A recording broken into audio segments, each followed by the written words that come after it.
الصلاۃ والسلام علیک یا رسول اللہ وعلی آلک و اصحابک یا حبیب اللہ۔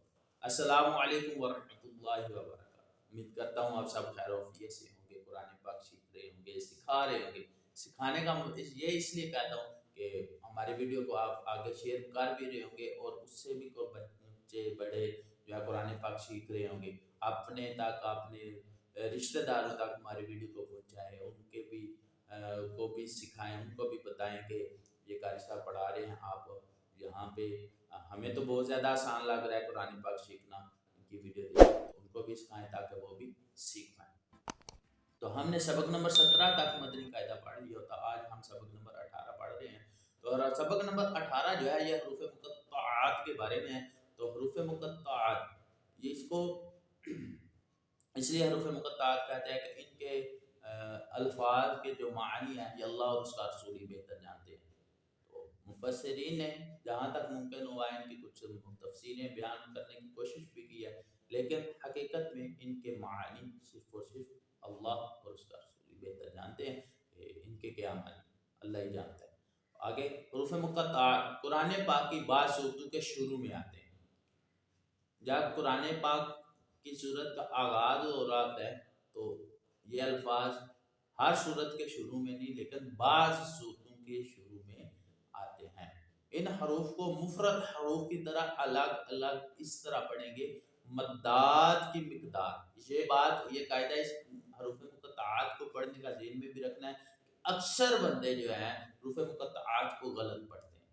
حروف مقطعات پڑھنے کا جو اصل طریقہ ہے وہ آپ کو بتانے جا رہا ہوں کہ ان کو کیسے پڑھیں گے، کہ ان حروف کو سب سے پہلے مفرد حروف کی طرح ہی الگ الگ پڑھیں۔ پھر پڑھنا کیسے ہے کہ مدات سبق نمبر 17 جو ہم نے پڑھا ہے اس کی مقدار پوری ہو اور اخفاء ادغام آنے کی صورت میں غنہ بھی کریں گے اور غنہ کی مقدار بھی پوری ہونی چاہیے۔ پھر ایک دفعہ یہ قاعدہ دہرا دیتا ہوں، آپ یاد کر لیں کہ حروف مقطعات کو مفرد حروف کی طرح ہی پڑھیں گے اور ساتھ ساتھ پڑھنے کے ساتھ ساتھ مدات، اگر مد آ رہی ہے اور حروف مدہ کے بعد مد کی قسم بھی آ رہی ہے تو اس کی مقدار بھی پوری کریں گے اور حروف نیز اخفاء ادغام وغیرہ کے غنے بھی کریں گے اور ان کی مقداریں بھی پوری کریں گے۔ اور ان میں ایک لفظ ہے الف لام میم اللہ، اس کے پڑھنے کے دو طریقے ہیں۔ دونوں طریقوں میں سے جیسے بھی پڑھ لیں گے وقف اور وصل کا، تو جو دونوں طریقوں میں جیسے بھی پڑھ لیں گے یہ لفظ جو ہے وہ درست ہو جائے گا۔ آئیے وصل کا طریقہ بتاتا ہوں۔ الف لام میم اللہ، میم پہ زبر کر رہا لگا کے پڑھیں گے تو یہ وصل کا طریقہ۔ وقف کا طریقہ یہ ہے الف لام